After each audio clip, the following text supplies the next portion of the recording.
ప్రకాశం జిల్లా బెస్తవారిపేట స్థానిక ABM church లో వేడుకలు ఘనంగా జరుగుతున్నాయి. ఈ సందర్భంగా చర్చ్ పాస్టర్ మహేష్ బాబు క్రీస్తు పుట్టుక గురించి మరియు క్రిస్మస్ అంటే ఏంటి అనే అంశంపై సందేశం ఇచ్చారు.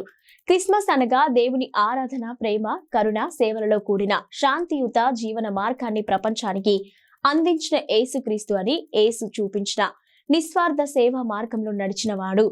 ప్రతిరోజు కరుణామయునిగా పిలువబడుచున్న యేసు చూపించిన మార్గంలో నడుస్తూ ప్రజలందరి పట్ల కరుణ, ప్రేమ, వెలుగుదారిని. క్రిస్మస్ అంటే పిండి వంటలు కాదు, క్రిస్మస్ అంటే ఇంటిని శుభ్రం చేయడం కాదు అని, చుట్టాలు పైన స్టార్ పెట్టి ఇంట్లో బార్ పెట్టడం కాదు అని, క్రిస్మస్ అంటే బూతులు మాట్లాడడం కాదు అని, క్రిస్మస్ అంటే కడుపు నిండా తాగి పడుకోవడం కాదు అని, క్రిస్మస్ అంటే కేవలం క్రీస్తును కలిగి నువ్వు క్రిస్మస్ చేయడమే నిజమైన క్రిస్మస్ అని తెలిపారు. క్రిస్మస్ ఈ ఆనందపు పండుగలో చర్చ్ సెక్రటరీ డాక్టర్ చల్లగాలి జోపాల్, తోటకూరి ప్రదీప్ ఆధ్వర్యంలో ఘనంగా పండుగ వేడుకలు జరుపుకున్నారు.